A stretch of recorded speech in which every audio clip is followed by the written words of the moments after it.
Jimmy?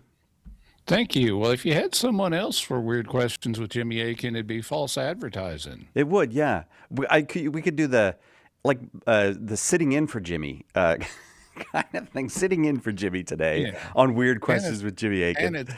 it's not like you're like anyone's paying a fee to access the show, so there wouldn't be a financial That's damage that would true. be Yeah, yeah. recoverable. You can't really Yeah. sue. There's no damage. Although it would do damage to the show if you weren't here. Hmm. There's no recoverable damage. There's no tort there. I don't think. Yeah. I almost gave out the phone number. Did you see that? I almost gave out the phone Hmm. number, but I got the questions I right in didn't front of me. see it, but I It, heard it. it's it's weird questions today. Well, I hope that's the last. I hope that's the last error I will make. Usually, it's almost error free. I don't want to be arrogant, but usually it's almost error free. So we'll see how it goes. That's not arrogant, is it, Jimmy? I think that's very humble of No, me, just to point no. out.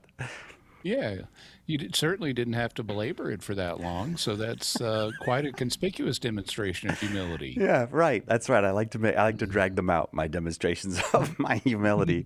Jimmy Akin's Mysterious World, one of the most popular podcasts anywhere. Every Friday a new episode drops. Lately I've been forgetting until late in the show to ask you. So just tell me what dropped today on Jimmy Akin's Mysterious World. Well, every quarter we ask our patrons what questions they have, and so that's what is happening on this week's episode of Mysterious World. We're going to be talking about questions like the Magi's star in Matthew's Gospel, where Mary went after Pentecost. Did Jesus work private miracles before his ministry? What would have happened with original sin if only Eve had fallen? How a timeless Oh. God makes choices, and does having more people mean less demonic influence per person on average? So That's quite a number an of amazing topics. question. Yeah, because the Mhm. demons are the demons have to be busy. So every time a baby's born, you're like, well, if they've assigned anyone to that baby, maybe that's one less demon to bother me. That's it. That's Yeah, actually a really good question. that's the idea, and we'll see how well it works out. All right, help me out before I get started because I'm really trying to keep Mhm. my error rate low. Do you say Mhm. Arkansan or Yeah, Arkansan? Is that how you say it? If What someone would from the Arkansas? alternative be? I actually couldn't come up with. Once I asked, I couldn't come up with an alternative. I was kind of hoping you wouldn't notice that. Yeah, well, Arkansan is that the pronunciation. for that word, yes, though there is an alternative word, but it's a little older. It's not used as much anymore. Arkansan is the main term today. You want to tell me the older? Now I'm curious. What the older? You don't want to tell me? Yeah, Arkansas year.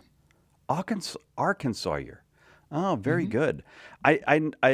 You probably know the answer to this, but we don't say Arkansas. We say Arkansas, but it Arkansas. looks like Yeah. Kansas.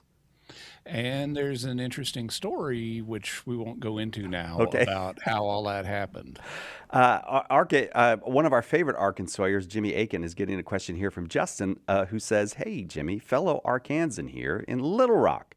I had a patient ask me something that I thought was right up your alley. The basis of the question is when holy water ceases to become holy.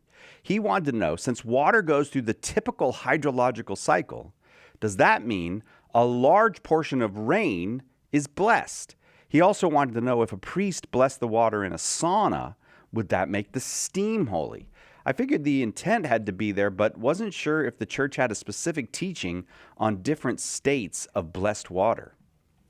Okay, so in the first example, Justin names what he's thinking of. He doesn't spell out the steps exactly, but what he's thinking of is you've got water and a priest blesses it so that it becomes holy water, but then it evaporates and goes up into the sky and gets merged with clouds and eventually rains back down.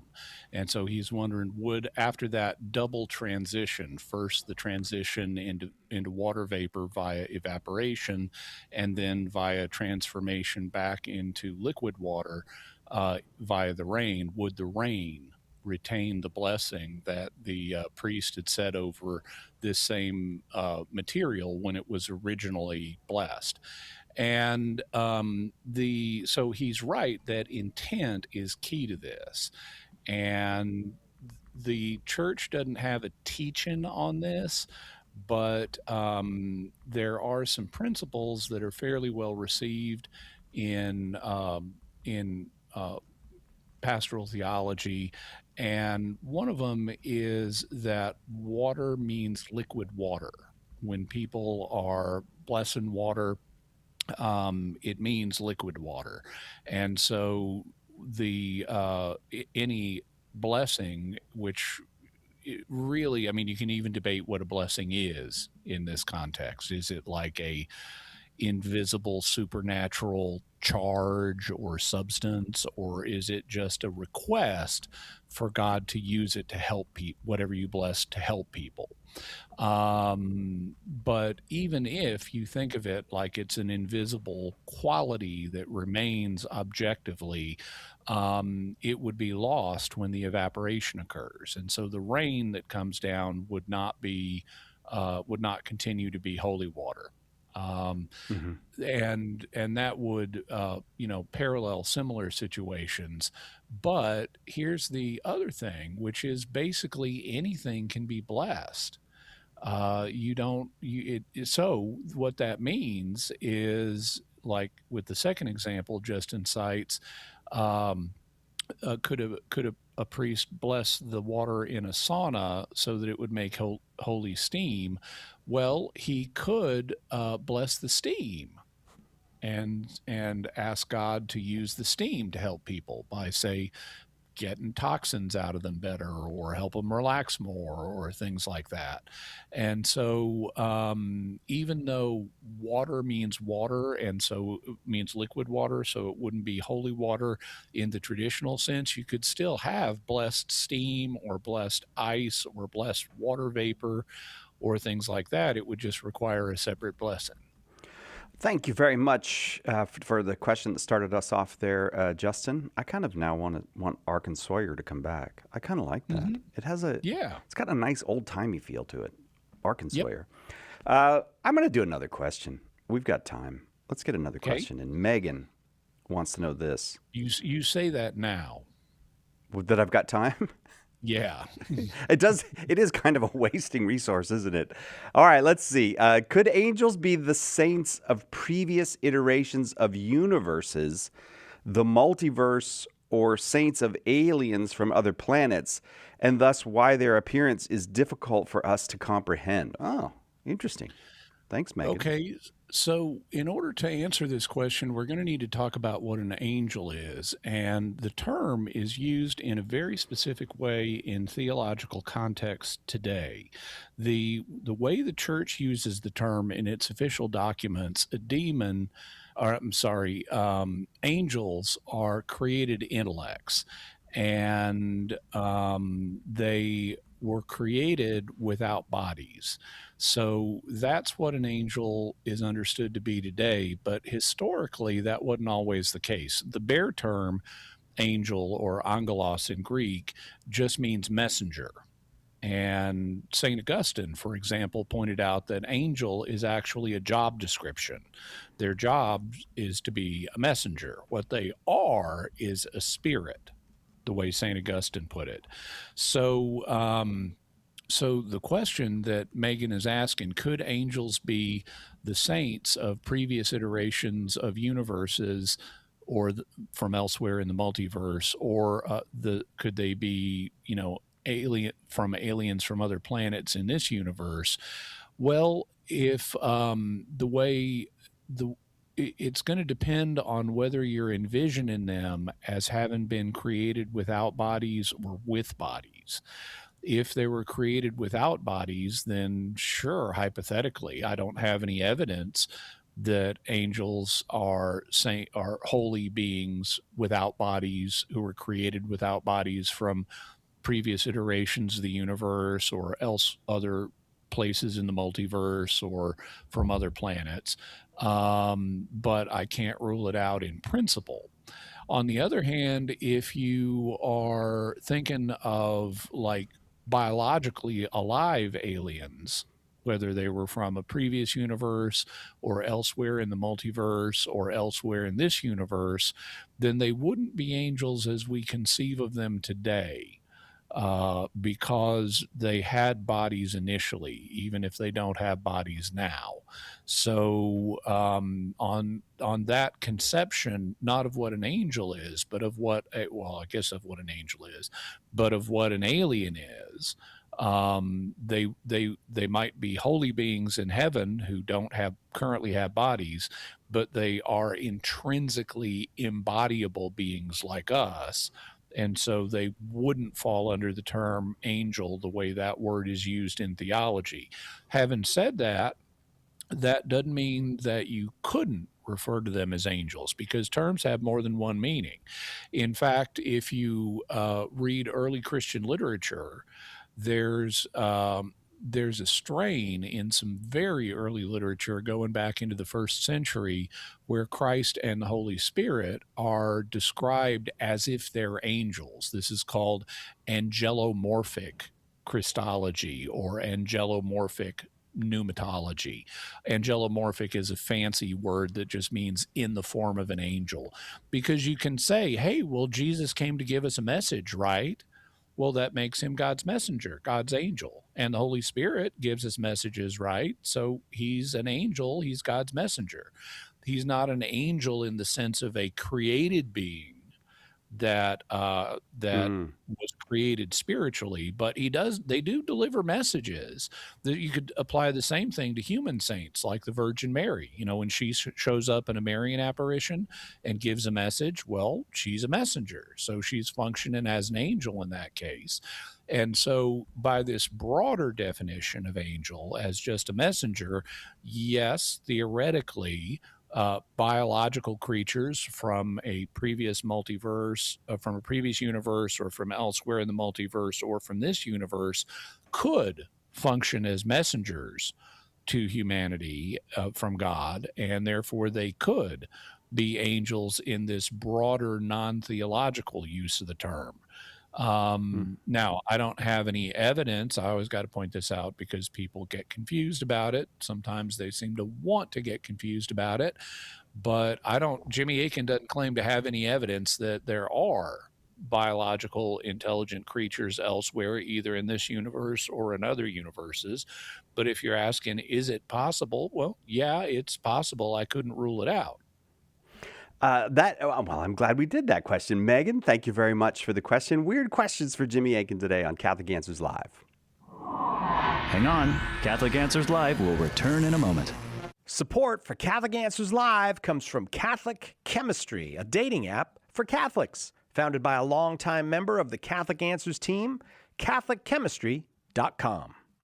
Are you a coffee drinker? If so, you can now enjoy a coffee roasted to perfection by the Carmelite monks of Wyoming. Delicious Mystic Monk coffee is roasted and prepared by monks in a hidden cloistered monastery and is available in over 25 varieties. All Mystic Monk coffees are works of perfection and labors of love. For more information on how to purchase Mystic Monk coffee, visit mysticmonkcoffee.com. That's mysticmonkcoffee.com. Hi, this is Mike Aquilina with a few words about St. Gregory of Nazianzus. St. Gregory of Nazianzus just wanted to live a solitary life and write poetry about God. But his dad pressured him to become a priest, and then his friend pressured him to become a bishop. The world was troubled by heresy, and Gregory spoke clearly against it and exercised leadership for the winning side at the First Council of Constantinople. Then he retired and wrote his poetry about God.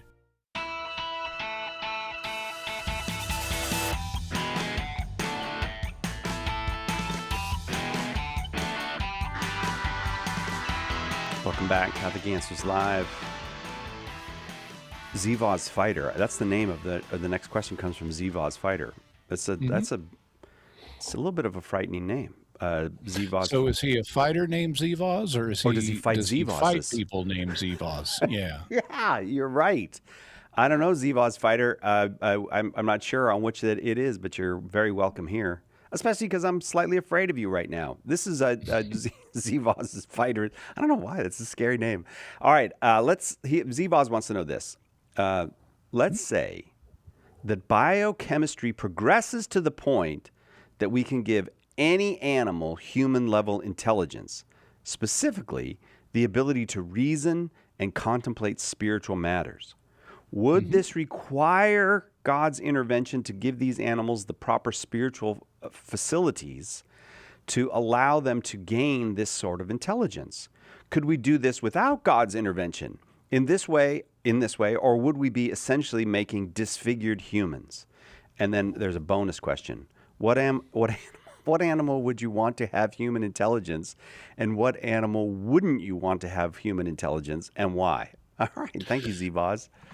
Okay, so I would view this situation as parallel to creating humans through improper means like in vitro fertilization or cloning or things like that. It's clear that you can create new intelligent beings in ways that depart from God's design. God's design is for two humans to be married, a man and a woman, and they have a baby through the normal means of procreation. But there are various ways that we can create new humans that depart from that plan. Rape is one way that has been done. Another way is fornication. Another way is adultery. Another way is in vitro fertilization. And another potential way, although whether it's been done with humans yet is debated, is cloning. And in every case, the individual that has resulted from these alternative means has had not only life, but also human level reason. And so they have a rational soul. The question is, how did that soul get there? And historically, there have been two options for how the soul arrives. One, parents, and this is a view known as traducianism. The idea is that the soul is somehow generated by the parents and it's passed on to the offspring. However, especially in recent times, Catholic, and that historically that's been a legitimate option theologically, but at least by the mid 20th century, the magisterium was moving in a different direction. So, for example, in Pope Pius XII's 1950 encyclical Humanae Generis, he endorsed the other view, not traducianism, but creationism, where the soul is created by a special act of God. So what we can say is and that's been taught, it's part of church teaching, but it's not at the infallible level. And the church hasn't really invested a lot of effort in this particular teaching, so it's got a lower level of non-infallible authority. It's not like there's been a major encyclical where this was the main point, or a series of major encyclicals or something. So it's a moderate level church teaching. But if we go with that, well, or even if we don't, even if we went with traducianism, the fact is we have evidence that humans created through improper means are still humans with rational human souls. It appears that God has made a guarantee that if you create a new human body, however it gets a soul, God's going to make sure it's got a rational human soul. So if we expand that principle to cover other creatures, that we use gene editing to create a biological basis for rationality, so that they could, let's say we splice in human genes to reconfigure their brains so that they can, sustain rational thought the way our brains do. Well, my suspicion, I mean, we can't know until we do it, and we shouldn't do this, but my suspicion would be God would do the same thing. If you create a biological substrate capable of sustaining rationality and it's alive, God will make sure it has a rational soul and can think rationally. And if you believe in creationism rather than traducianism, the way the church teaches, then God would need to be involved in that. He would need to create a new rational soul for this creature that you've uplifted. And that's a term from science fiction. To uplift an organism means to lift it up to the level of human rationality. And there are science fiction series based around the idea of uplifting different creatures.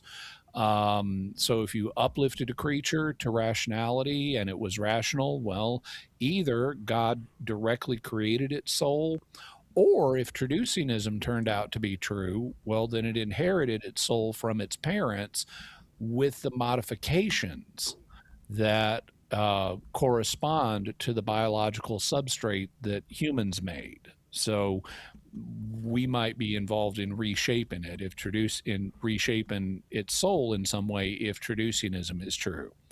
So that's what I would say in general. Now, Zivaz Fighter's question presupposes that biochemistry, really gene editing, has gotten to the point that we could do this. And he asks, would it require God's intervention? Yes, on creationism, not necessarily on traducianism.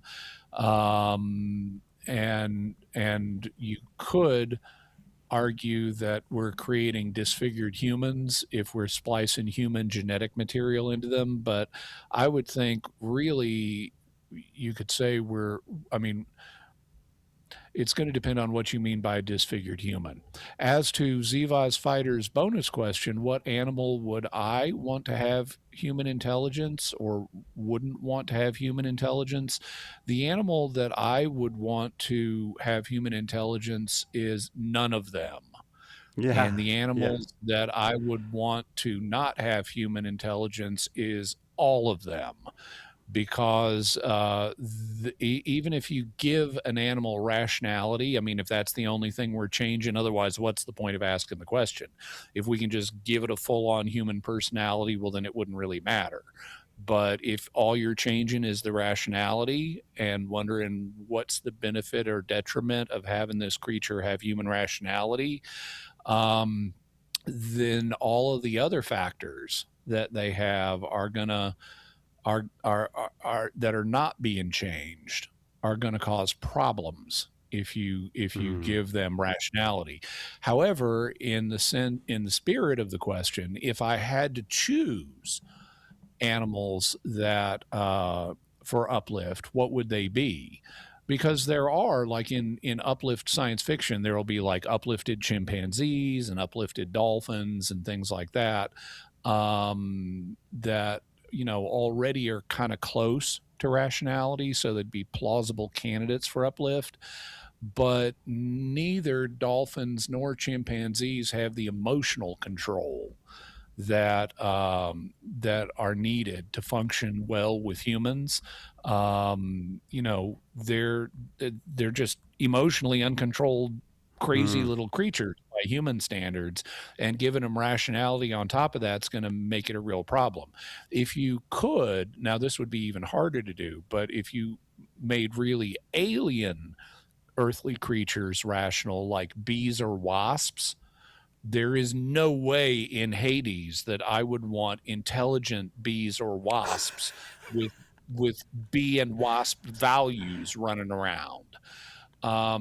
If I had to pick an animal to uplift, at least based on the present state of my thinking, it would be dogs.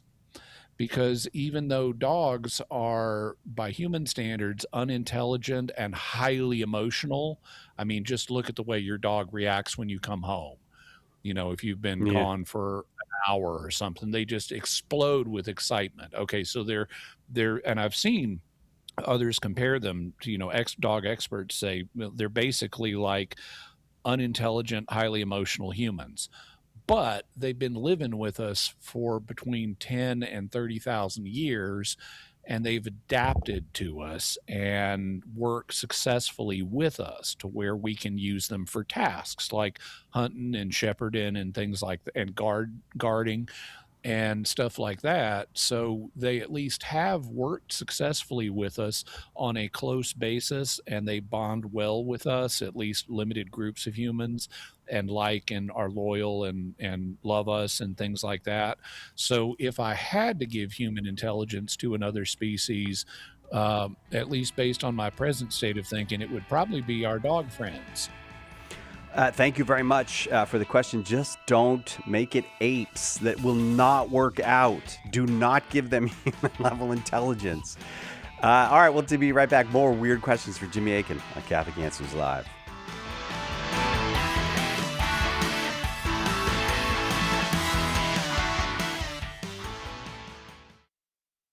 We hope that one of the things that we communicate here at Catholic Answers Live is that our Catholic faith allows us to be fully serious about all the problems we encounter in the church and in the world, but it also lets us have light hearts and maybe even mix in a bit of fun. And that is exactly what our good friend Joe Heschmeyer does in his popular podcast, Shameless Popery. You should check it out at shamelessjoe.com. Joe's got a deep grasp of the faith, morals, the teachings of the church, all that, but he's also got a witty conversational style. He entertains and he informs, but you will leave equipped to better answer the most common challenges, misconceptions, and questions about the Catholic faith. He's got insightful guests, he does on-air debates, and he takes a close look into all the things that you want to know about as a Catholic living today. You'll walk away knowledgeable and filled with joy. Look for Joe on his YouTube channel. Check him out at shamelessjoe.com or wherever you get your podcasts. And if you like what you hear, become a patron. Throughout history, some Catholics have been among the worst kind of villains, right? Or were they? In Cancelled, historian Steve Weidenkopf digs into the lives and controversies of some of these Catholics whose reputations have been blackened, often unfairly. He takes on the anti-Catholic versions of history and defends not only these figures, but the faith they represent.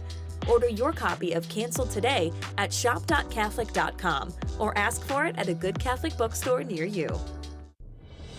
When the resurrected Jesus appeared to disciples on the road to Emmaus, they didn't recognize him until the breaking of the bread. The same is true today. In the Holy Eucharist, we really meet Jesus. In The Eucharist is Really Jesus, author Joe Heschmeyer explains how knowing Jesus in the Eucharist is the key to understanding all of Christian faith. Order your copy of The Eucharist is Really Jesus today at shop.catholic.com or get it at a good Catholic bookstore.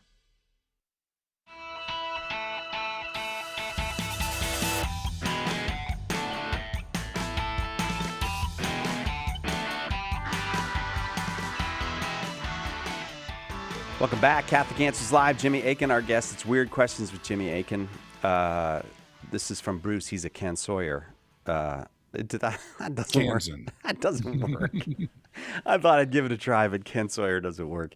Bruce is a Kansas. Bruce in Kansas wants to know this. And thank you so much for this question, Bruce, because sometimes people ask a question that I have not asked, and I think, why have I not asked that? This is a good one. Why do people laugh when we are tickled?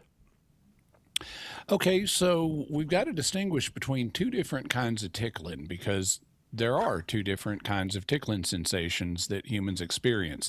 The first of them is called kinesmesis, and it involves a very light tickle, like if you have a bug crawling across your skin, you're going to feel kinesmesis. And they may say it nismesis because English speakers don't like to put a K in front of an N on the front of a word, even though it's perfectly doable. I can know I can know what you're talking about, Jimmy. I completely can know what you're talking about. All right, sorry. Oftentimes, well, and this is true of other languages too, but oftentimes English speakers will not want to put certain letters together, but it's only in certain contexts. Like, we've got PS on the front of a lot of words we inherited from Greek because in Greek they have the letter psi. Yeah. And so we have psychologist and words like that. But nobody in English wants to put the P on the front of the word, so they just say psychologist. Right. And people even think, well, how would you even put a P in front of an S? Well, you do it all the time at the end of the word lips. Oh, yeah. So all you got to do is transfer that same sound at the beginning of the word, and it's not psychologist, but psychologist. Yeah, that's right. That's funny. I never. And similarly, you can put a K in front of an N if it's in the middle or the end of a word in English. Yeah. It's just transfer that same sound to the beginning. Having said that, kinesmesis or nismesis is a light sense of tickling that might be caused, for example, by a bug crawling on your skin. The other kind of tickling sensation is known as gargalysis. And gargalysis is vigorous tickling, like when someone's really Mm-hmm. going at you with their fingers.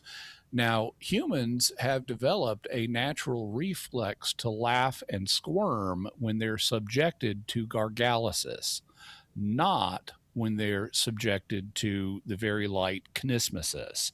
But if someone's doing gargalysis on us, we have this reflex to laugh and to squirm.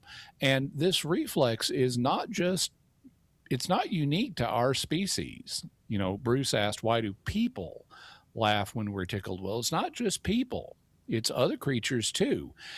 Chimpanzees also laugh when they're, I mean, it comes out different, but they also um, have the same reflex when they're subjected to gargalysis, and so do rats.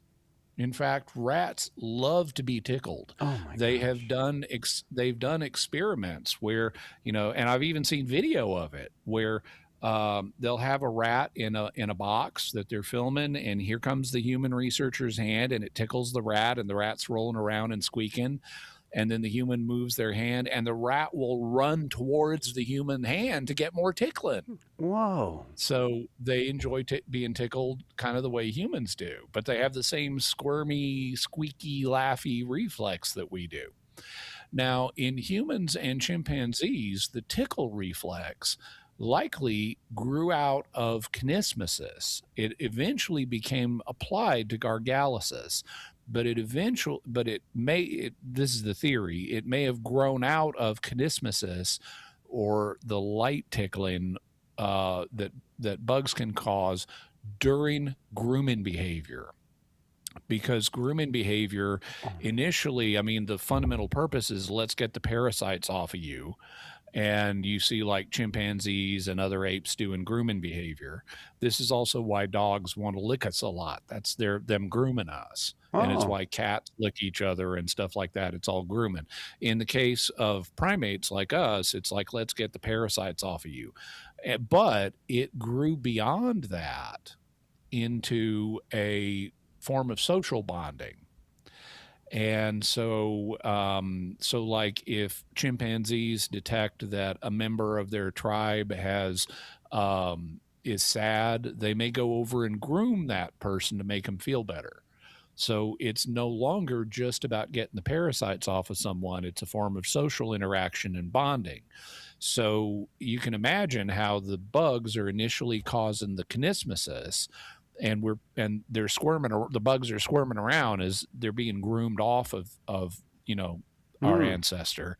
But then, and our ancestor, may squirm and wriggle a little bit and make noises as they're being groomed.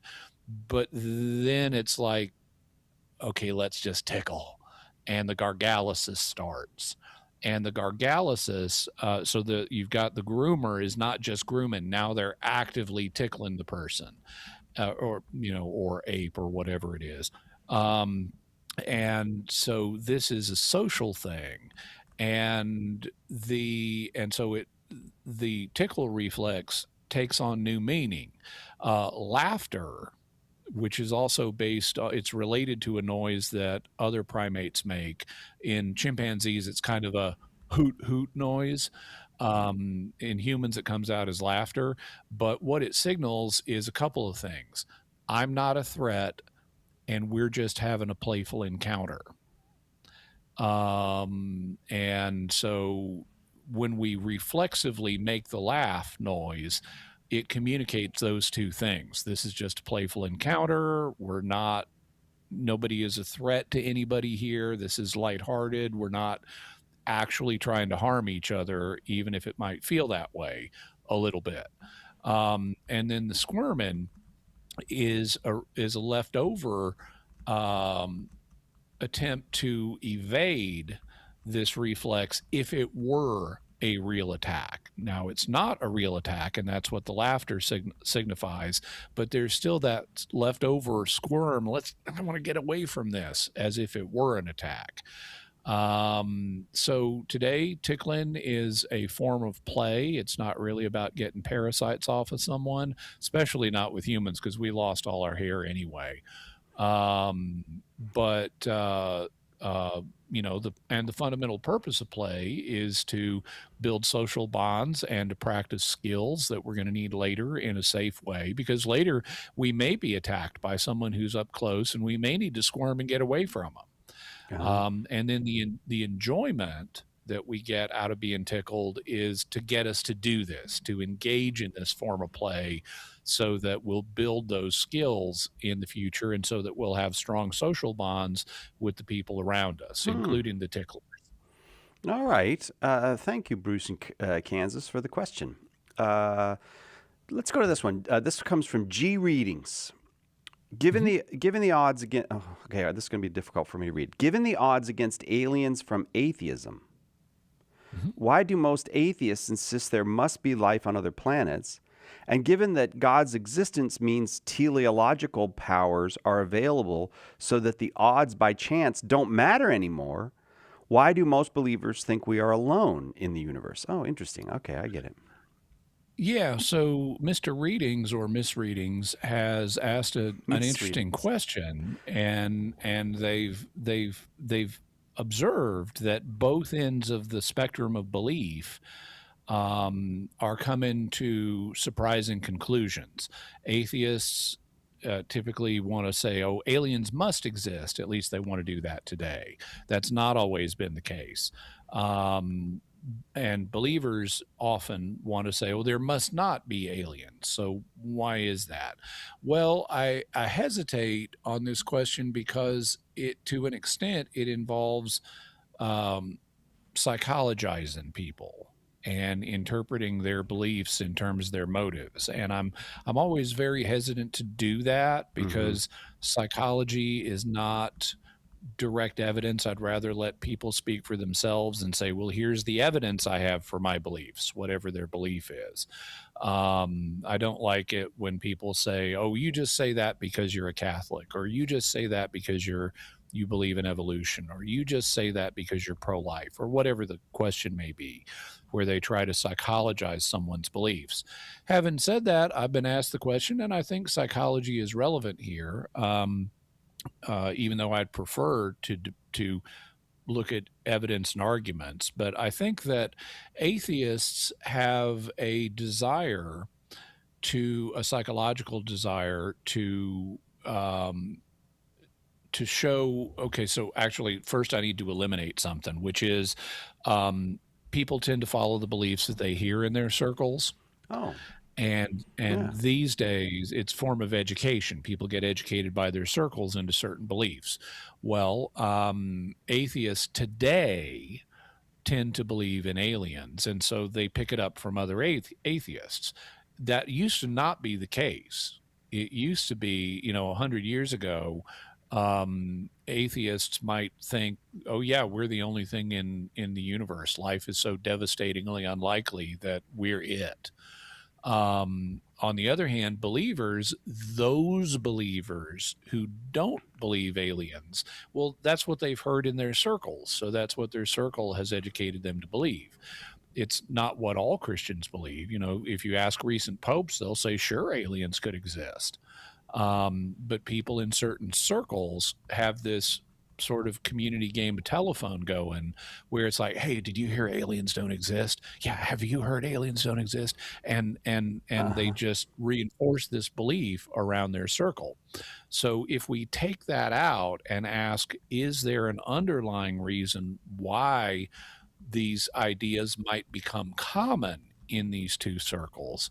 I think atheists want to avoid the idea of human uniqueness generally, and they especially want to avoid the idea of divine creation, because divine creation would mean they're a god, and if there's a god, then why am I an atheist?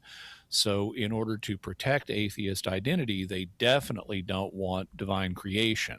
And in order to avoid divine creation, if you say, well, life is so improbable that it shouldn't exist without a God, then they want to deny that and say, oh, life must not be that uncommon. Because we're here, and if we're here, then life must not be uncommon, and therefore there must be aliens out there. And so you can see how the idea of atheism, the denial of God's existence, can lead to a motive to say, well, there must be lots of intelligent aliens, even if you otherwise have evidence that life would be really hard to get started by random chance. Now, let's flip it around. How about believers who think aliens must not exist? Well, okay, that is, something that often Christians don't think about this. They'll say, hey, we've got all this evidence that life would be really hard to get started by random chance. Therefore, we must be the only thing in the universe because God created us. Well, wait a minute. Dude, you just undercut your own argument. If life is so improbable that it won't happen by random chance, but God has made us, then God could make other intelligent life forms elsewhere. So you can't predict anything about, from science about what God is choosing to do elsewhere. So there could be lots of aliens out there that God also chose to make. So the argument, like the atheist argument, doesn't work. The believer argument also doesn't work. So why would Christians who believe aliens can't exist or must not exist, could there be an underlying psychological reason for that? And I think, again, the answer is yes, and it's the inverse of the atheist reason. They want to preserve human uniqueness as a way of preserving divine creation. And so they say, well, therefore we're unique. God only made us, and they thus protect human uniqueness in that way. So those are some of the thoughts I would have on why these two groups both make stupid arguments about aliens. G readings. I hope it is a young woman, because I would love it if the name was Miss Readings. Thank you very much for the question. We'll take a quick break. Right back with more weird questions for Jimmy Akin on Catholic Answers Live. Hang on. We'll be right back with more Catholic Answers Live. The Catechism defines evangelization as the proclamation of Christ and His gospel by word and the testimony of life. But what does that look like in real life? It looks like St. Paul street evangelists out in the public square sharing the good news. We're a Catholic nonprofit that starts conversations by handing out free sacramentals. Then we employ our method of listen, befriend, proclaim, and invite. Catholic Answers is supported in part by St. Paul Street Evangelization. Visit streetevangelization.com to learn more. Alexian Brothers is a proud sponsor of Catholic Answers Live. For 800 years, these Catholic brothers have offered a prophetic and daring response to the gospel, serving Christ in the sick, the poor, and the dying. Is God calling you to be a courageous disciple? If you feel called to total self-giving as a religious brother in the mission of Jesus, call our vocations office at 847-264-8703. That's 847-264-8703. AlexianBrothers.org. The most original Catholic content is on EWTN Radio. Apparently, our Christianity demands humility, it demands compassion, demands that you love and pray for your enemy. And we don't like that too much either. Mother Angelica Live Classics, every morning, 2 Eastern, on EWTN Radio.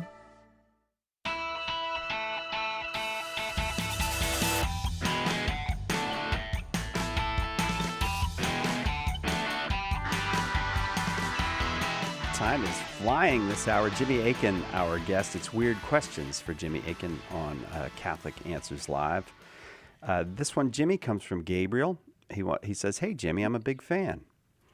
Question. Oh, thank you. Since contraception is evil when not used for an acceptable medical reason that the church allows, if Hitler's parents were made aware of all the evil he would inflict on people, Would it be okay to use contraception then? If not, can we use the lesser of two evils principle? Okay, so first I should probably clarify what the church has said about contraception. Gabriel says that he takes it as a given that contraception is evil when not used for an acceptable medical reason that the church allows. And part of the load bearing in that sentence is the word medical. The church does not make an exception for medical reasons compared to other reasons. What the church has now, there are situations. We've also got to define contraception. So, contraception means the way the term is used in the relevant church documents. It means any act before, during, or after the sexual act that is designed to frustrate the procreative purpose of the sexual act. And you don't get a medical exception for that. There can be reasons not to have a child. And in those cases, you might use natural family planning or something like that. But it's not like, oh, there's a medical reason, so now you can take the pill to avoid becoming pregnant. So on the other hand, if there is a medical reason, all the pill is hormones. So if you have a need for hormone supplementation to make your body work right, well, then you could take what's called the pill, but then it's not contraception. You're not taking it to frustrate the procreative end. You're taking it to address the hormone deficiency. So it ceases to be contraception at that point. So I won't go into that more because it gets into a big complicated subject, but the church has taught, and according to the spokesman that the Vatican hired to introduce Pope Paul VI, 1968 encyclical on contraception, it has taught this non-infallibly. That's what the priest that the Vatican picked to introduce Humanae Vitae said. Also, Humanae Vitae only addresses what's going on between married people. It doesn't comment on non-married people and whether their use of contraception aggravates or diminishes the culpability for the fornication or adultery that they're committing. Mm-hmm. That's a question that the magisterium has not addressed.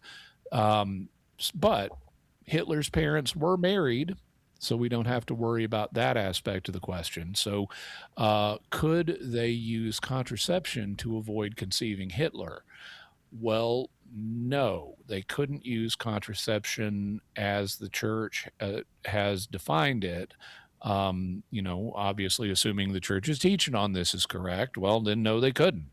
But what they could do if, you time traveled to the past and told them what their baby boy Hitler would do, what they could do is use natural family planning to avoid conceiving Hitler. But then there's another thing they could do, which also would involve not having baby Hitler. And that is do anything at all different on the night that Hitler was conceived. Because history is extremely fragile. I mean, it can be fun to think about, what if I lived in an alternate timeline where this happened? Well, if the event you're thinking of occurred before your birth, you almost certainly wouldn't be in that timeline, because the way human reproduction works, the male releases countless numbers of germ cells in every marital act, and only one of those germ cells can unite with the ovum, with the egg, to form a new human. So if your parents had done even the smallest thing different on the night you were conceived, maybe they lingered over dinner for an extra 30 seconds, or they just anything at all different, a different male germ cell would have united with the ovum and they would have had a different child. So history is extremely fragile to subtle changes. And even the mere fact that a time traveler came back and told Hitler's parents about Hitler, that probably of itself That probably do the would have job. meant that probably would have done the job itself. But just do anything different and they're going to have a different kid who's not going to be Hitler. And if you're going to have a kid, try to avoid having it be Hitler. I don't know. It seemed like good advice. It seemed like good advice There at this have time. been, at least fictionally, there have been attempts to have kids like Hitler. I mean, Oh that's yeah, like the the boys. plot of the boys from Brazil. Right. Yeah, I Yeah, never saw that, but I do know the plot. Is it a good movie or a bad movie? I've Do you know? seen it. Yeah. Oh, it's a 1970s thriller. They made some good thrillers back then. I've seen it a couple of times, but my memory is not good enough to Yeah. really think is it good or not. I'd have to watch it again. All right. The next one comes from Amanda. Where does the phrase "there's more than one way to skin a cat" come from? Did people used to go around skinning cats? Okay, we're coming up on the end of the hour, so I'm going to do this one quick. The exact phrase, "there's more than one way to skin a cat," first shows up in print in 1840 in an American short story called The Money Diggers by a humorist named Seba Smith. The term then quickly caught on in American English. Mark Twain, for example, used it in A Connecticut Yankee in King Arthur's Court to describe a clever character that knew more than one way to skin a cat. The idea, though, is much older and started in Britain, and there were various proverbs about there being multiple ways to do something, usually involving killing an animal. For example, in 1678, the English naturalist John Ray collected a bunch of proverbs, which included "there are more ways to kill a dog than hanging." Later, British variants swapped that to cats, such as "there are more ways of killing a cat than choking it with cream." No one knows, though, why the cats replaced dogs, especially in America. But by the 1840s, the phrase was familiar enough that people were using it casually in print. Now, there is a popular theory that people sometimes propose that cat in this case actually means catfish because you do skin a catfish, you don't scale it, Oh, rub the okay. scales off of it. But that is not the origin of this phrase because it's based on older animal killing proverbs. And yes, people did used to skin cats. They used cat fur to do a variety of things. So this wasn't just a myth or a figure of speech. In medieval Europe and up into the 1800s, cat pelts were used to line clothing or for clothing. They were used to trim clothing. They were used to make purses and money bags. Domestic cat fur was cheap and plentiful. I remember going over to Israel for the first time, and there had been no house cats in Israel until the Crusaders arrived. Now they're just roaming free everywhere. They just population explosion. So domestic cats breed easily, and it was much cheaper to get cat fur than like ermine or fox. And so poor people and nuns and others who couldn't afford luxury furs would use it. But by the 20th century, women's and other fashions changed, and so we don't tend to have cat fur things anymore. Thank you very much for that question, Amanda. That'll do it for this hour, but we've got another hour left of weird questions for Jimmy Akin. We'll also find out what's dropping on the Jimmy Akin podcast this week and next week, and about 1 billion more weird questions coming right up. Catholic Answers Live.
Welcome back, Catholic Answers Live.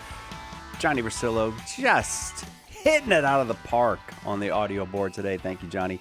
Jimmy Akin, our guest. I'm Cy Kellett, your host, and all the questions are weird today. It's Weird Questions with Jimmy Akin, and you were rocking and rolling that first hour. I didn't want to interrupt you, but at one point, just kind of, as part of one of the answers you were given, you mentioned when humans lost our hair or something like that, and I thought, I'm going to ask my own weird question. Like, why did humans lose our hair? Like, if you look at the things that are related to us, like bonobos or chimpanzees or whatnot, they're covered with hair, and we're not. So what was the reason for that? Why did we lose that? Well, actually, so it's a bit of saying we lost our hair is a bit of a shorthand, because we do have hair follicles all over us. Oh, yeah, that's true. And I've heard, I haven't recently verified this, but I've heard that we actually have the same number of hairs as our relatives like chimpanzees do. It's just they have different terminal lengths. So we don't grow a dense covering of hair. Right. The way chimpanzees or bonobos have. In terms of why that happened, it appears to be connected with our bipedalism and our move out of the trees. So humans are habitually bipedal. We naturally walk on two legs. That is not the case for any of the other primates. They may knuckle walk, and they may be able to stand up and kind of waddle, but they don't. They're not habitually bipedal the way we are. Now, when our ancestors and chimpanzees and so forth were still part of the same breeding population, they were living in trees, and in dense jungle and things like that. And that's part of why they were, they were adapted for climbing and stuff like that. And we've still got that in our heritage. Most animals cannot brachiate, which is the ability to move your arms in kind of the way you need for climbing. But if you're living in a dark arboreal or forest environment, then you've got shade from the trees, as in shade trees. Yeah. And so that affects your heat management. But then if you need to get out of the trees and become permanently bipedal, something's driving that. And so apparently our ancestors in the human line needed to find food in other ways. So they started hunting. And if you're hunting, the animals may not stay under the canopy in the forest. They may go out on the plains, and the forest may shrink. And you may not have the same amount of forest you did. You need to go out on the plains, and you need to hunt and run bipedally to keep up with the prey. And actually, this is something humans are really good at. There's a difference between what are called slow twitch and fast twitch muscle fibers. Animals like lions and antelopes and things like that have lots of fast twitch muscle fibers that they can use to generate really quick bursts of speed. Yeah. And they can outrun a human in that sense. But what humans have is slow twitch muscle fibers that they don't make us as fast, but they let us keep going. And so to animals that humans hunt, we're like the Terminator. It's like they can outrun us for a moment, but those humans, they just keep coming and keep coming and keep coming. And the animal will eventually exhaust itself, and we can kill it and eat it. So we're exhaustion hunters. But now that our ancestors are not in the trees anymore, we don't got that shade effect helping us. And so we need to develop new ways of heat management. And that led to us to lose the denseness of our hair, at least, so that we can sweat better and have the moisture evaporate from our skin. So the loss of our body hair was actually, or at least the thick covering, was a heat management technique. And it's part of what makes us good exhaustion hunters, because we can just keep going because we don't get overheated the way other animals do, like dogs, for example. Right. You know, dogs can't sweat. They have to lose their body heat by panting, and they can have brilliant bursts of speed, but they wear out quickly. Yeah. And yeah. humans just keep going. So we lost our hair um, in order to manage our heat better once we became bipedal and became plains hunters instead of climbing up in the trees and stuff. And that was one effect of bipedalism. Another effect, and I actually talked about this in a recent episode of the Jimmy Akin podcast. Another effect was monogamous marriage, because now that women were upright, they have to fit the huge human head, which is built for intelligence, through this narrow little birth canal. Oh, then they got to be able to And walk that too. and that means the baby has to be born freaky early compared to the babies of other species, and that means they need lots of care, and the moms need to care for the babies, which means the husband needs to be around, and it takes 2 decades to raise a human, so they need to stick around for decades, and that gave us lifelong marriages. Because back then, if you're 40, you're doing good. That also fell out of it. Also, it affected other things. Like, for example, if you now, what continent did humans start on? Africa. Africa, right. And what skin tone do people from Africa have? Dark, right. Yeah. Well, but look at chimpanzees. Now, they look dark because they've got all that black hair, but if you shaved a chimpanzee, is it going to be dark? Oh, I've never even thought about that. Is it like a pale thing underneath there? Yeah, look at its face. Oh, yeah. Chimpanzees have those pink little faces. Yeah. And so they have light skin tones. And so when they lost hair, we needed to acquire a darker skin tone for sun protection. Oh, yeah. Right. Because now that we didn't have our hair to protect our skin anymore, we needed a darker skin tone to protect us from the sun's rays. So all humans originally were black. Everybody. Yeah. That was the human color. And the variants that developed later only came up in the last, some of them didn't become dominant in areas until like the last 10,000 years or so. Right. And you can track where they developed based on how far away from the equator they are. The farther away a person's ancestors lived from the equator, the lighter they are, because they get less direct sun up there. And that dark skin pigmentation, melanin, they needed to lose it because melanin interferes with the amount of sunlight your skin receives, which you use to make vitamin D, which is essential for human metabolism. And so it's not a problem if you're living down near the equator. You can be really dark and you got so much direct sunlight that you're going to have no problem making vitamin D. But if you're living in Norway, where you're only getting angled sunlight, it's much weaker, you're not gonna be able to make vitamin D the way you need it, and so you need to lose that melanin in your skin so that you can receive sunlight. And that's why when you look at the European population, Southern Europeans, like Italians and Greeks, are darker than Northern Europeans, like Norwegians and Swedes. And similar things happen in other parts of the world, like in Asia. People who live in northern Siberia are lighter than people who live in southern India. And right. So yeah. And so originally when we lost our fur, and when we became bipedal and lost our fur, it also changed our skin color, and everybody was black. But then, as the human population moved out into these other areas, they needed to make adaptations for the amount of sunlight.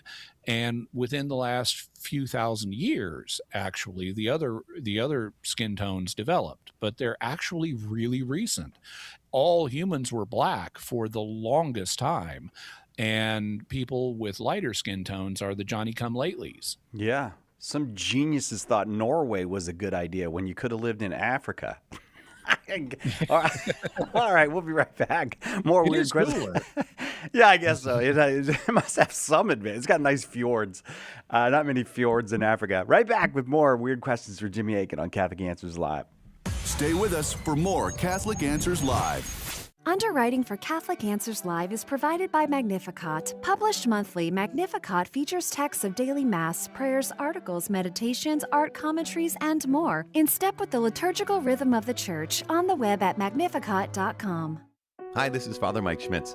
I invite you to listen to Bible in a Year and Catechism in a Year here on EWTN Radio. On Bible in a Year, we're reading all the way from Genesis through Revelation, plus time for explanations and reflections to help us go deeper into God's Word, encounter His voice, and learn how to live life through the lens of Scripture. Bible in a Year and Catechism in a Year with Father Mike Schmitz, tonight at 10 p.m. Eastern, 7 p.m. Pacific on EWTN Radio.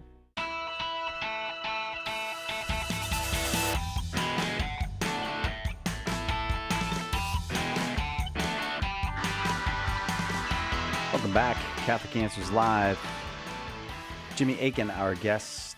In the course of that last answer, he did mention the Jimmy Akin podcast. So I'll ask you, Jimmy, what dropped on the Jimmy Akin podcast this Monday, and what are we going to get next Monday? Okay, so this last Monday, I talked about the concept of anointing and messiahs, which people will know Messiah means anointed one. But there's a lot more to know about messiahs in the ancient Israelite context, because there wasn't just one of them. There were a bunch.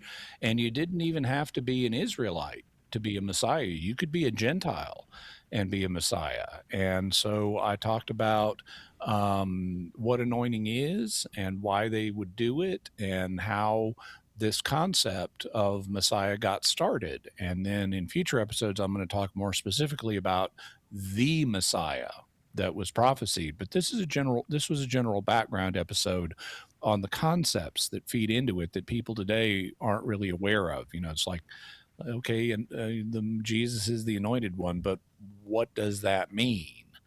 And so that's what this episode is all about, is anointing and anointed ones. Coming up this coming Monday, it's episode 88, and I have an episode on not the number of the beast, but the number of Jesus. Oh. Because any word in ancient Greek or Hebrew or Aramaic, you wrote them with letters, and all the letters had numerical values. So all you had to do to know the number of a word or a phrase was add them up. And that led to an ancient practice called gematria. And ancient people were very interested in gematria, and we know from the book of Revelation that the number of the beast is 666. So Christians would naturally wonder, hey, what's the number of Jesus? And all you got to do is add it up, and it adds up to something very surprising. It is a number that it's like, oh, how is that connected with the number of the beast then? Oh. So this coming Monday, I tell you the number of Jesus and how it relates to the number of the beast, and which number came first in the Christian imagination. It's not 49, is it? It is not. I think you're thinking of 42. Oh, 42. But it's funny that even though I got the number wrong, you know what I was referring to. Yeah. All right. It is not 42. Okay. This question, weird questions with Jimmy Akin. This one comes from S. Medrano, who wants to know if a demon knew exactly what their rebellion would mean, why would it choose to be damned? Well, this is great mystery, and we don't have a good answer. for this, because because it would seem patently obvious that if you know that you stay loyal to God and you do good things, things are going to go good for you. And if you turn your back on God and do bad things, it's going to go bad for you. So it's contrary to self-interest to become a demon. But then it's also contrary to self-interest to become a bad human, like a criminal or something. And yet humans do that. So now, when they do that, we would describe them as doing something irrational, something that is not something that is contrary to reason. And so, what we can infer is that, well, demons can be irrational too. They can make irrational decisions just like humans can make irrational decisions. So, just because you have reason, whether it's at a human level or a superhuman level, doesn't mean you're always going to make the right choice. You may make stupid choices that will lead to bad consequences. And so, this is sometimes encapsulated in the phrase "sin makes you stupid," because all sins are stupid. We shouldn't do them. And well, okay, that applies apparently to demons as much as it does to humans, but that's really about as far as we can go. I mean, we could try to speculate psychologically about, because when humans make irrational decisions, they're still trying to do something, that they're just being short, that usually, not always necessarily, but usually they're trying to achieve some near-term goal that they view as a good. Like, if I commit adultery with this woman, I'm going to get all this sexual pleasure, and they're focused on that near term good, even though it's going to mean long term problems. And we could speculate, well, maybe that's the way it works with demons. Maybe they get a thrill out of defying authority, or maybe they get a thrill out of thinking more highly of themselves, like, hey, I've got all these primitive humans worshiping me as if I were God. Maybe they get a charge out of that. It's so we could speculate on various things, but I wouldn't live too long in that thought world, just like C.S. Lewis didn't want to live too long in the thought world of Screwtape, thinking through how do you tempt a human, because the longer you spend thinking like a demon, the more problems itself that could create. So I would say sin makes you stupid, and beyond that, it's speculation. Esmedrano, thank you very much for the question. This one comes from Titus Constantine. I feel like I should address Titus Constantine as Sir. Thank you, Sir, for the question. The book of Revelation talks about these monsters with scorpion tails rising out of the earth and tormenting people. And I know that Revelation is not meant to be taken literally. So what does it mean when it talks about these monsters? Yeah, I was just actually writing about this in a script for an episode of the Jimmy Akin podcast that'll be coming out in a couple of weeks. I believe it's episode 90. And these creatures are described in Revelation chapter 9, where they come up out of the abyss, or the bottomless pit in some translations. They're described as being like horses arrayed for battle. They've got crowns on their heads. They have men's faces and women's hair and scorpion-like tails with stings in them, and they come out and torment people as part of the book of Revelation. Now, they have been interpreted a bunch of ways, including some really ridiculous ways that I talk about in this episode, to illustrate a process known as newspaper exegesis.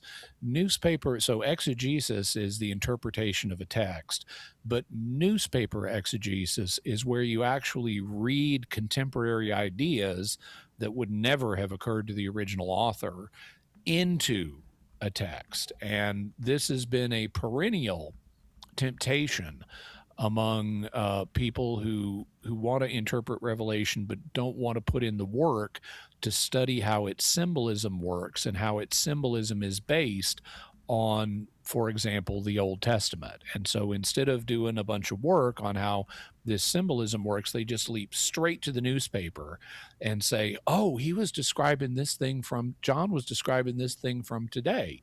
So individuals like Hal Lindsey, he was an evangelical who wrote a famous book called The Late Great Planet Earth back around 1970. He interpreted these creatures as attack helicopters. Oh, I remember that. Yeah. Yeah, from the Vietnam War era. And so it's like, okay, they've got, they've got these crowns that could be the helicopter rotors, and it says the sound of their wings was really loud. Okay, that could be the helicopter rotors, and they have teeth like a lion, and a lot of this one kind of helicopter, Cobra attack helicopters, had teeth painted on them. They had faces, although they actually looked like sharks, not humans. And, they have breastplates of iron. Well, these things are made out of metal. And they've got that long rotor boom coming off the back of the helicopter. That's like the scorpion tail that stings people. And so he and other people of his school that insisted on interpreting Revelation as not about the first century or first few centuries, but about the future, they would say, oh, this is attack helicopters. The mass murderer, you may know him, Cy, personally or otherwise, but the mass murderer Charles Manson also had his own theory about these creatures. He thought they were the Beatles. Oh, really? And so, they've got crowns. They're like rock and roll royalty. They've got faces like men, but long hair like women. And they've got these iron breastplates. That's their electric guitars. Wow, Charles. And yeah, so these theories both make the same mistake, which is trying to interpret this symbol based on modern ideas instead of saying what would it have meant to John and his audience. So for Titus, what can we learn about these creatures from their own context? Well, they are coming up out of this thing called the abyss. Abyss is Greek for bottomless, and so that's why it's sometimes translated the bottomless pit. And so they come up out of this pit and they hurt people, and they're monstrous. Can you think of other creatures in the biblical imagination that could be conceived of as monstrous, Psychelet? Demons. And hurt people? Yeah, demons. Okay. And guess what? If you study Second Temple literature, it was believed that God had confined the demons, the fallen angels who had sinned, in Genesis 6 into this bottomless pit to await the day of judgment. That's also mentioned in like 2 Peter and in Jude. And so we have this idea of demons being confined in this bottomless pit. Now, we're coming up to God's judgment. They're being unleashed, and they're going to harm men. That fits with the background. Also, they've got a lord over them who's a demon named Destroyer, or in Greek, Apollyon, or in the Catholic Bible that Charles Manson read, Exterminans. But in any event, they've got this demon lord who's a destroyer, and that's what they're doing. They're destroying. So what they represent is demons that have been confined. That's why they're monstrous. That's why they try to hurt people. That's why they're so weird looking. The question then, now really demons don't have bodies, so they don't physically really look like this, but these are images to convey the ugliness and weirdness of these fallen angels and how they're horrifying. And then the question of how their torment of mankind played out in history is a further question that goes beyond this. But if Titus Constantine, if you're interested, you can check with me in the future, and I'll do my best to help you out on that. But fundamentally, what these are is demon locusts. Demon Locust, Titus Constantine, thank you very, very much. I'm glad it's not the Beatles. I'm really glad it's not the Beatles. Although I have to say, Yeah, go ahead. I can definitely say it's not it's not the Beatles. It's not a group of rock musicians. Not even the ones who did Revelation chapter 9. I mean, Revolution number 9. Yeah, and you and I have spoken about this before, but the late great Planet Earth. I think I was a very young teenager when I read it, and then I was like, it made me very alert for the signs of the times. And you go ahead, yeah. Did you ever see the movie with Orson Welles, The Late Great Planet Earth? Yeah, me too. I've got that movie.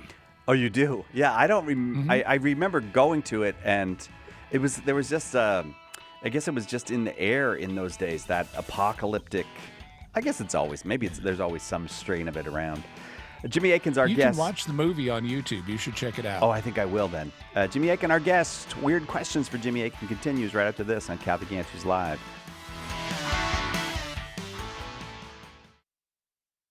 What was the church like in its infancy? In a word, Catholic.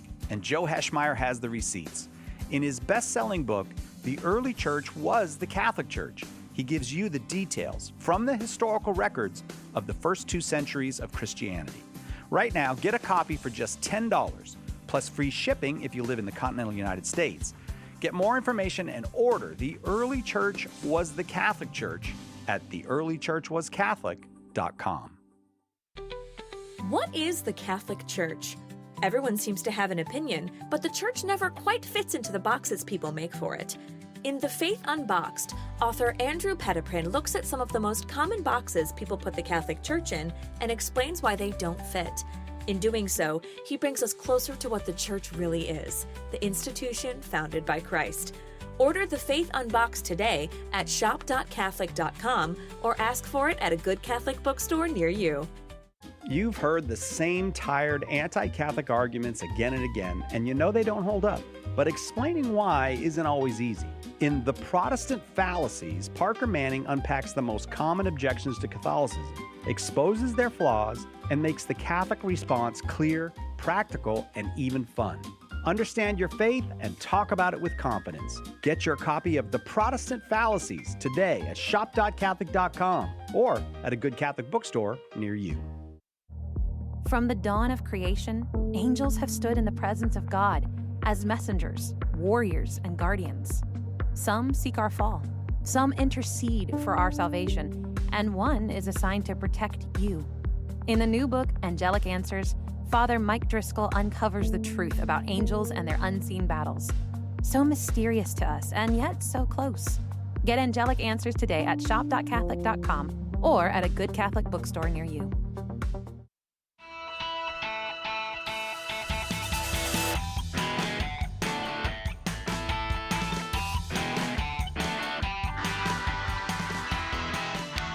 Weird Questions with Jimmy Akin on Catholic Answers Live.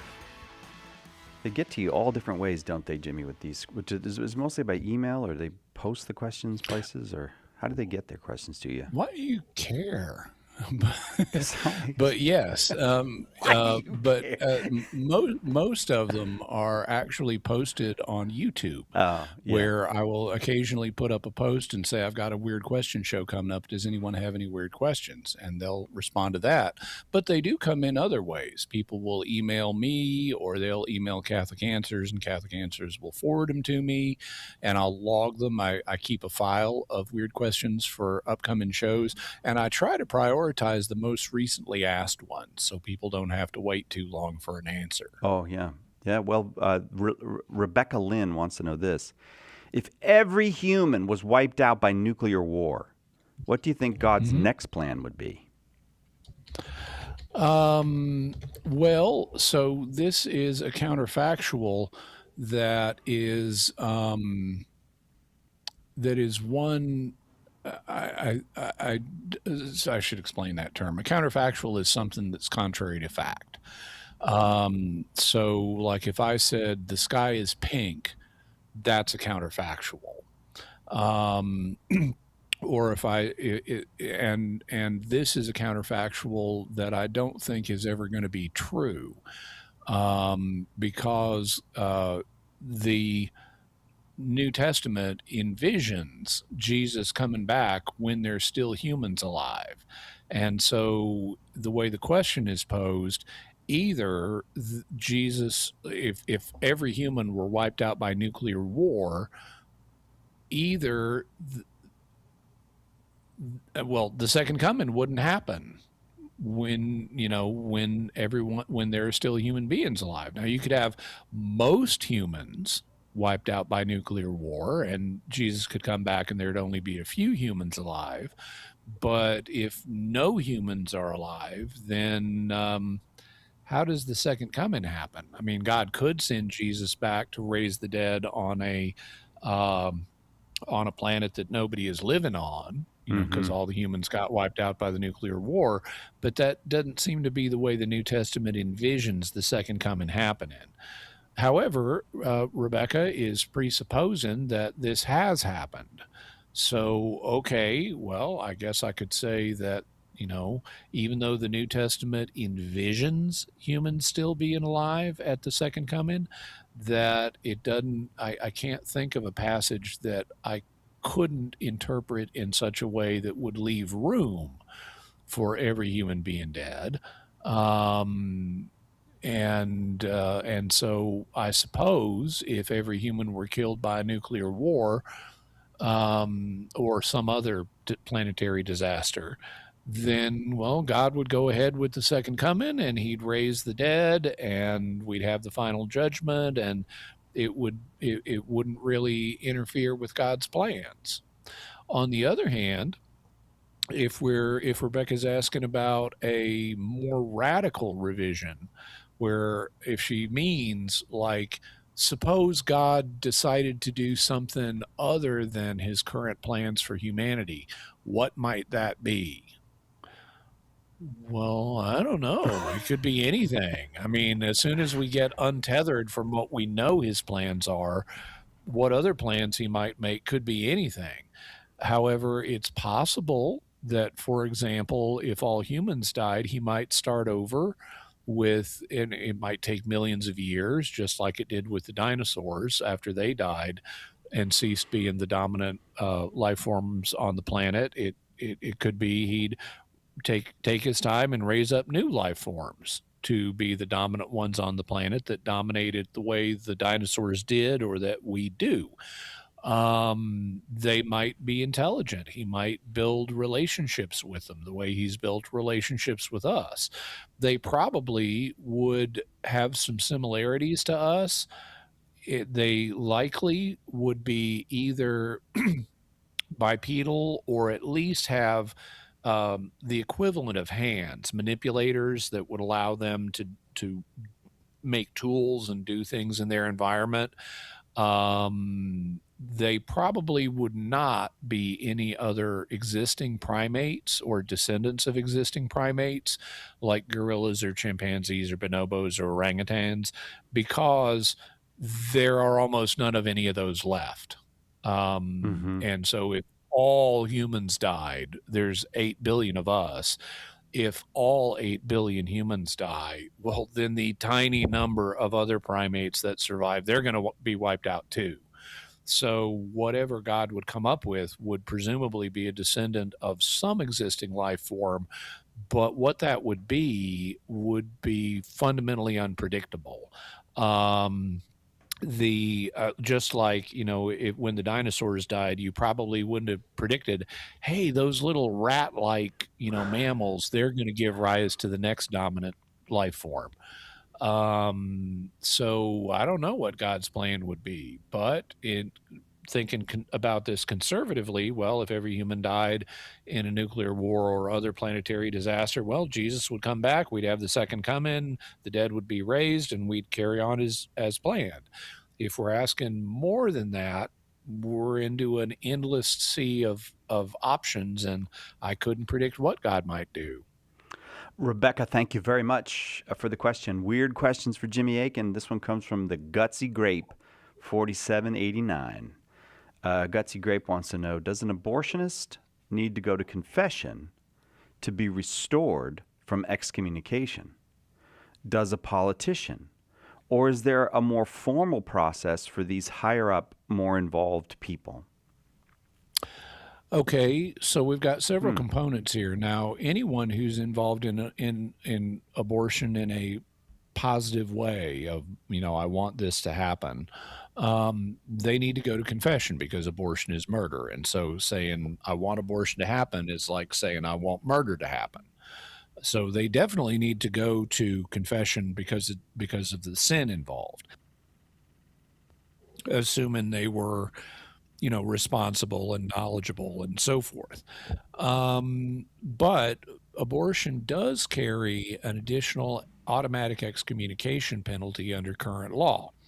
And who it applies to is the next question we need to ask. It definitely applies to the abortionist. The way the law is written, anyone who's directly and understood by the Vatican, anyone who's directly involved in the abortion is, in a responsible way, is struck by this excommunication. So that's going to include the abortionist. It's also going to include like nurses that assist the abortionist and things like that. What about politicians, which Gutsy also asks about? Here, the answer, even though a lot of people assume it applies to politicians, the answer appears to be that it doesn't, because their involvement in abortion, even if they're doing a wicked thing by promoting it through laws, their involvement is only remote. And it's kind of like they're in an analogous position to, say, an electrical worker that works in the payroll department of the local power company that supplies energy to the abortion clinic, that uses the energy to run the machinery during a dilation and curettage abortion. So that person is so remote, they're just processing payroll, they're doing billing and receiving, and they're not directly involved in the abortion. And so the excommunication does not strike that person. Neither does it strike a politician, as bad as voting for abortion law is. He's not directly involved. And the way the Vatican has interpreted the law, it wouldn't apply to politicians. They're still doing something wicked. They need to go to confession, but they're not triggering the automatic excommunication. Also, since I mentioned the billing and receiving worker at the electric company, that person is under the principles of cooperation with evil. That person is so remotely involved that just processing, billing, and receiving information can be justified under the law of double effect and the principles of cooperation with evil. But that's a subject we don't have time to go into right now. So abortionist, yes, the way the law is written, they need to go to confession to be restored for excommunication. Politician, no. Is there a more formal process, Gutsy asks, for these higher ups or more involved people? Theoretically, yes, because not only are they excommunicated, but this is an excommunication that's reserved to the local bishop. So in theory, what would happen is they go to confession and the priest tells them, well, you've committed an abortion and I'm going to have to go to the bishop about that. You need to have your excommunication lifted by the bishop. And then they consult the bishop and it gets lifted. But abortion is so common in the modern world, especially in America, especially during the era of Roe v. Wade, that every bishop I'm aware of in America delegated this faculty to lift the excommunication to his priests, so that they don't have to wait to consult the bishop. They can lift the excommunication directly in the confessional. But in principle, there is this more formal process, and a bishop could suspend that. Let's say there's a notorious abortionist in his diocese who's Catholic. He could say, okay, all my priests, I want to deal with this guy personally. So you don't get to absolve, you don't get to lift his excommunication. In his case, he's got to come straight to me. And so a bishop could do that, even though that's not the most common practice in the U.S. It would be within the bishop's authority to do that. Thank you, Gutsy Grape. We'll take a quick break. Right back with more weird questions for Jimmy Akin on Catholic Answers Live. You're listening to Catholic Answers Live. Underwriting for Catholic Answers Live is provided by Real Estate for Life. Real Estate for Life connects homebuyers and sellers to real estate agents while supporting pro-life organizations. On the web at realestateforlife.org. All this month, we continue our devotion to the Sacred Heart of Jesus, plus coverage of the consecration of the United States to the Sacred Heart, the annual Global Rosary Relay for Priests, and the Feast of St. Anthony of Padua. And of course, Catholic Radio's premier shows. EWTN Radio, your source of truth that allows Catholics to grow in their faith and recognize the true mission of the Catholic Church. Who was the first Catholic in your family? Were they evangelized by a friend, a coworker, a stranger? Did you ever think that you could be that person that God uses to save a soul? And that soul could save their family, their grandchildren, and generations to come. At St. Paul Street Evangelization, a Catholic nonprofit, we train, equip, and mobilize Catholic disciples to do the urgent work of evangelization. Catholic Answers is supported in part by St. Paul Street Evangelization, streetevangelization.com.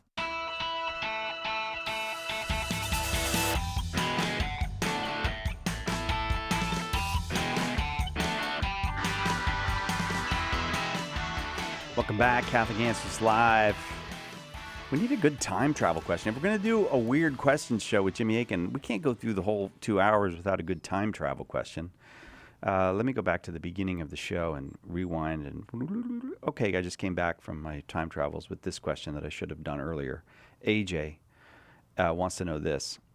Jimmy, am I missing something, or is time travel to the past without instantaneous space travel useless?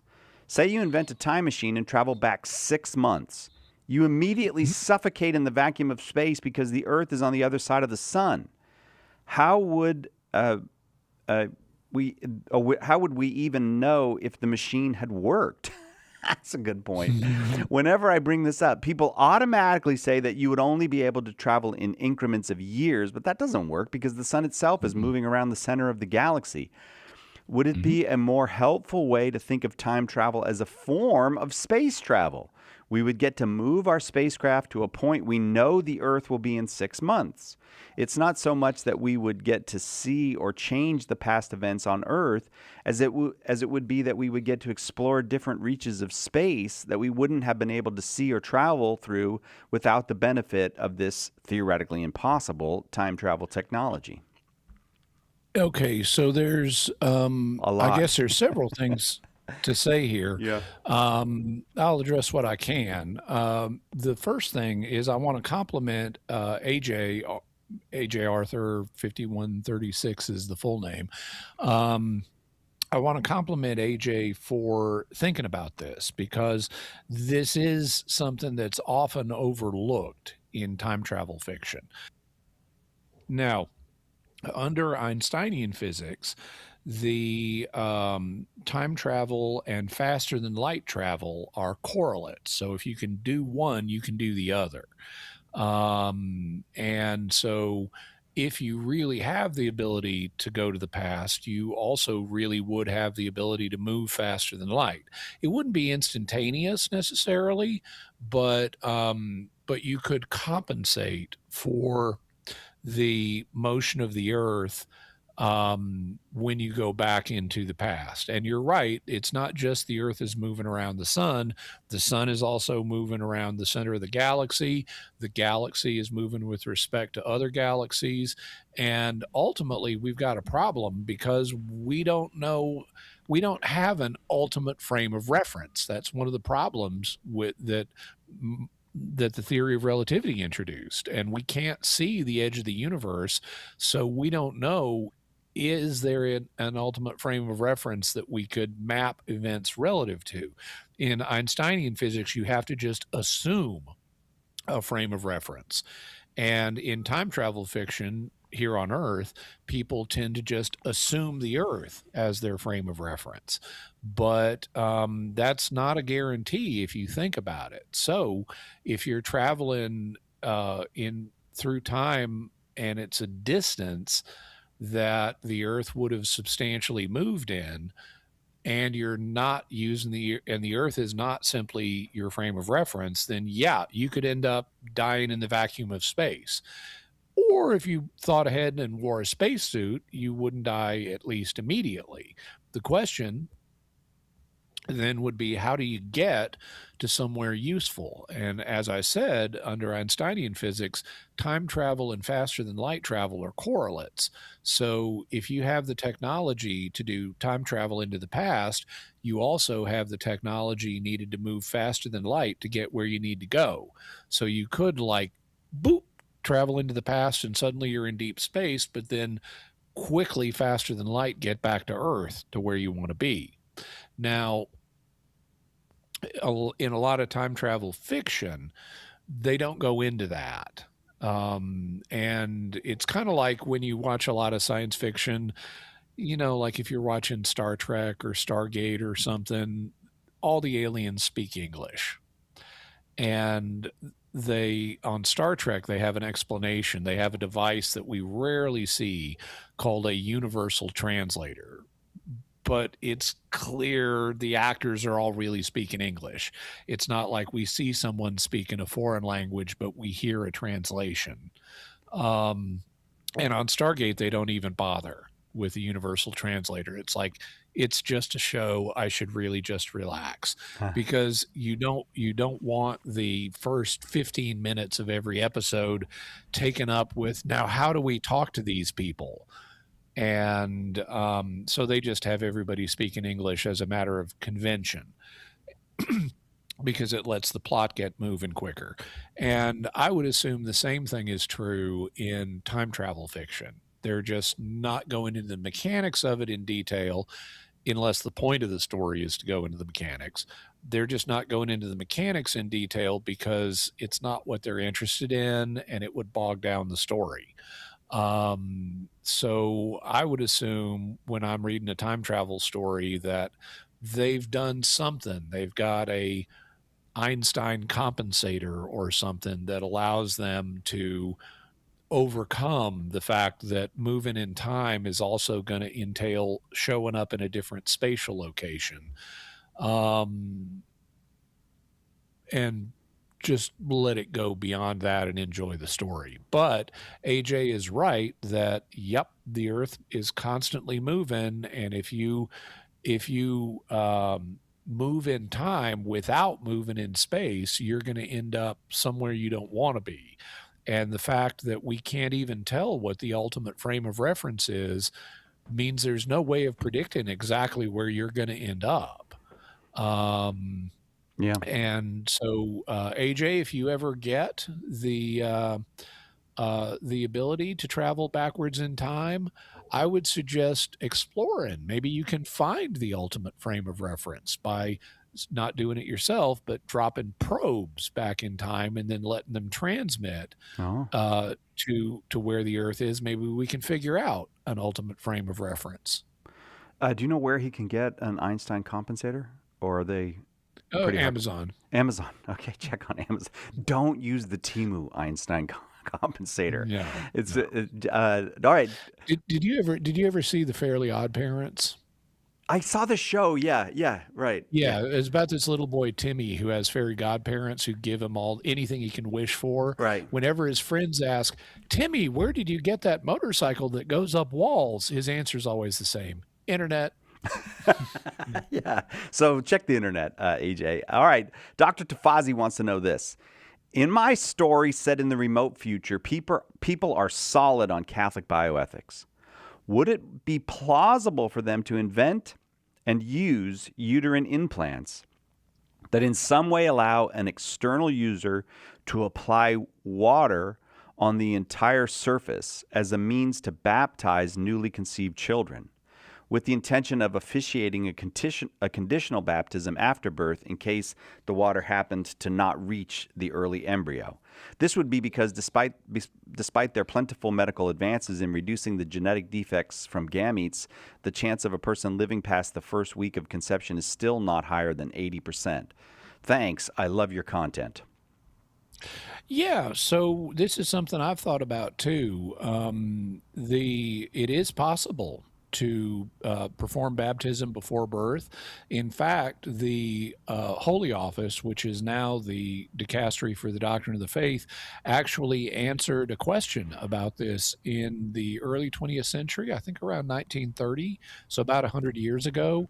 And the question was basically, if we're baptizing a child in utero, can we add a certain amount of disinfectant to the water so that the mother and the child don't get an infection? And the answer was, yeah, you can. Now, in order for, and I've correspondingly thought about writing science fiction myself, where it's the future and it's standard for Catholics to have been baptized before their birth. And you don't need a conditional baptism afterwards if you do and monitor the baptism right. You know, we've got ultrasound and other imaging technologies, so you can make sure, you can verify, just like you can watch with your eyes or with a camera. We could have an intrauterine camera. You could verify that the child has in fact been baptized before birth, so you wouldn't need a conditional baptism if you do it right. In terms of how to do it, you've got to make sure that the liquid water reaches the embryo. And otherwise there's no contact and there's no between the water and the person, and so there's no baptism.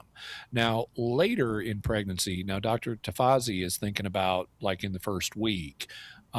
Later in pregnancy, you've got some options about exactly what part of the child do you want to contact with the water.